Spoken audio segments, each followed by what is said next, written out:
নমস্কার বন্ধুগণ, সকলে কেমন আছেন? আশা করি প্রত্যেকেই ভালো আছেন, আমিও ভালো আছি।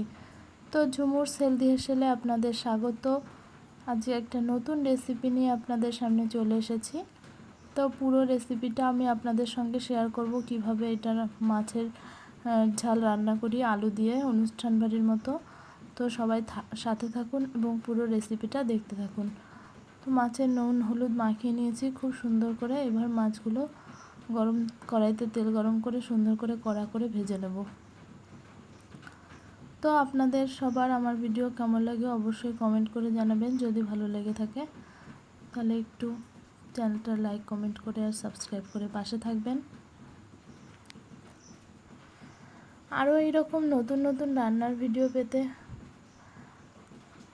বেল আইকনটা একটু প্রেস করে রাখবেন। এদিকে কি কি মশলা দিয়েছি, আদা আর এই যে লাল লাল লঙ্কাগুলো বেটে নিয়েছি, কাঁচা লঙ্কার মধ্যে যে পাকা লঙ্কা ছিল। এদিকে কড়াইয়ের তেল গরম হয়ে গেছে, হালকা ধোয়া ধোয়া উঠছে দেখতে পাচ্ছেন। তো আমি এখন মাছগুলো দিয়ে দেবো।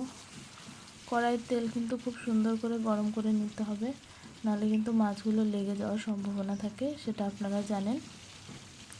তো সুন্দর করে কড়াইতে তেল গরম হয়ে গেছে। তো এটা কি মাছ আমি বলে দিচ্ছি, এটা হলো রিঠা মাছ। তো রিঠা মাছ আপনাদের কার কার পছন্দ অবশ্যই কমেন্ট করে জানাবেন।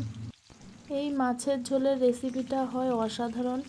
আমার তো এইভাবে মাছের ঝোল রান্না করে গরম ভাত হলে একটা মাছের ঝোলের তরকারি দিয়ে কিন্তু সব ভাত খাওয়া হয়ে যাবে, একদম অনুষ্ঠান বাড়ির মতো।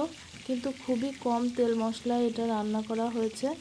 তো আমি সাধারণত ঘরোয়া মশলা সামান্য মশলাই ব্যবহার করি, বেশি কিন্তু মশলা কিন্তু এখানে আমি ব্যবহার করব না।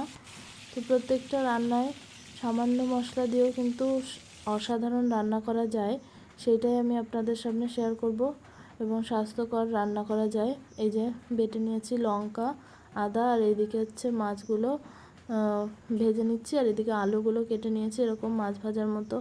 এই মাছ ভাজার হয়ে গেছে প্রায়। তো মাছের ঝোলে সাধারণত এইভাবে লম্বা লম্বা করে আলু দিলেই ভালো লাগে। তো মাছগুলো এইভাবে কড়া করে লাল লাল করে ভেজে নিতে হবে।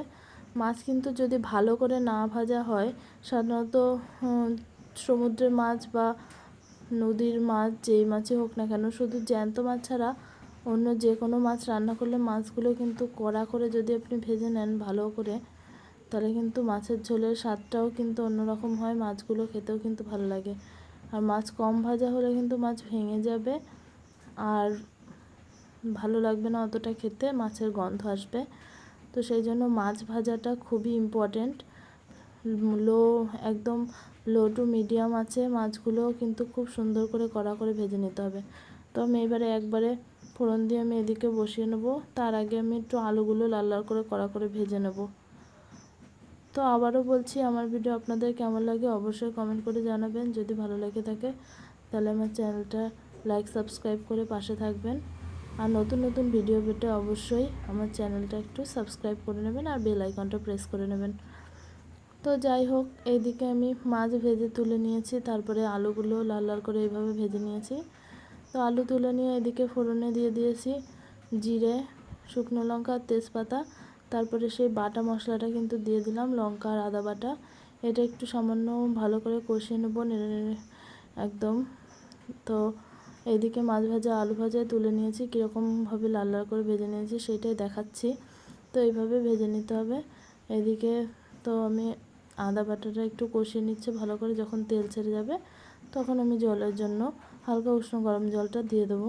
তো এই দেখুন তেলটা কিন্তু একবারে মাছ ভাজার পরে যে একবারে তেল দিয়ে দিচ্ছিলাম, কিন্তু আমি আর কোনো তেল দিইনি। তো মাছ ভাজার পরে যেই তেল ছিল সেই তেলেই কিন্তু রান্না হয়ে যাচ্ছে। পরে আর আমি কিন্তু কোনো ফোড়ন দেবো না, আজকে একবারে ফোড়ন দিয়ে নিয়েছি আমি। তো এই যে মাছের তেলটাও আমি দিয়ে দিলাম কষানোর মধ্যে। তো এইভাবে আলুগুলোর সাথে একটু মশলাটা আর একটু কষিয়ে নেবো।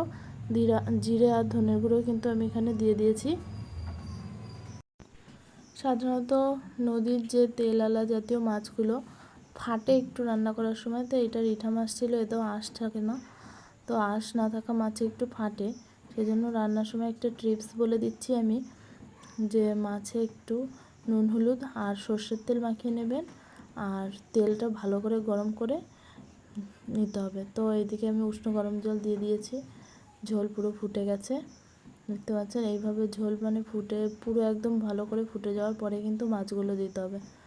আগে কিন্তু মাছ দেওয়া যাবে না, তাহলে কিন্তু মাছ ভেঙে যেতে পারে, বা ঝোলটা না ফুটলে কিন্তু মাছ দিলে ভালো লাগবে না অতটা। তো এদিকে মাছটা ফুটতে থাকুক, আমি ততক্ষণে বলি আপনাদের যাদের যাদের আমার রান্না ভালো লেগে থাকে তো আমার চ্যানেলটা একটু সাবস্ক্রাইব করে পাশে থাকবেন, পাশে থাকা বেল আইকনটা একটু প্রেস করে দেবেন। তো রান্না কিন্তু অলমোস্ট রেডি, নুনটা একটু চেক করে নিলেই হয়ে যাবে। তো যাই হোক, পুরো রান্নাটা সাথে থাকার জন্য আপনাদের অসংখ্য অসংখ্য অসংখ্য ধন্যবাদ। সকল বন্ধুরা এইভাবে আমাকে সাপোর্ট করে একটু পাশে থাকবেন। তো এদিকে অলমোস্ট রান্না হয়ে গেছে। যখনই হয়ে যাবে তরকারি দেখেই কিন্তু বোঝা যাবে যে কালারটা কিন্তু চেঞ্জ হয়ে যাচ্ছে। তো এই যে হয়ে গেছে, আমি কিন্তু কোনো টমেটো বা কোনো কিছু ব্যবহার করিনি, তাও সুন্দর কালার এসেছে। যারা টমেটো খেতে পছন্দ করেন অবশ্যই এর মধ্যে একটু টমেটো দিতে পারবেন। তো একটা টমেটো ওই যে যখন কষিয়েছি মশলা তখন ওই টমেটোটা হালকা করে আগে ভেজে নিতে হবে, তারপরে কিন্তু টমেটো দিয়ে দিলে হয়ে যাবে। তো এইটা এসছে ফাইনাল লুক। তো পুরো রান্নাটা দেখার জন্য, সাথে থাকার জন্য আবারও একবার অসংখ্য ধন্যবাদ। নতুন বন্ধু যারা আছেন অবশ্যই আমার চ্যানেলটা সাবস্ক্রাইব করে বেল আইকনটা প্রেস করে রাখবেন নতুন নতুন রান্নার নোটিফিকেশন পাওয়ার জন্য। আর আমার রান্নাগুলো কেমন লাগে সেগুলো অবশ্যই কমেন্ট বক্সে জানাতে কেউ ভুলবেন না কিন্তু। তো রান্না এই যে অলমোস্ট হয়ে গেছে। এবার আমি কি কি রান্না করে নিয়েছিলাম এখানে দেখুন, মাছের ঝোল এখানে করে নিয়েছিলাম, চিচিঙ্গা ভাজি চিংড়ি মাছ দিয়ে। তো আজকে রেসিপিতে এটাই ছিল, মাছের ঝোল আর চিচিঙ্গা ভাজি। আমার পুরো রান্নাটার সাথে থাকার জন্য আবারও অসংখ্য অসংখ্য অসংখ্য ধন্যবাদ। তো দারুণ হয়েছিল মাছের ঝোলটা। এইভাবে অনুষ্ঠান বাড়ির স্টাইলে মাছের ঝোল আপনাদের কেমন লেগেছে অবশ্যই আমাকে জানাবেন। সবাই সুস্থ থাকবেন, ভালো থাকবেন, দেখা হবে নেক্সট ভিডিওতে। ধন্যবাদ।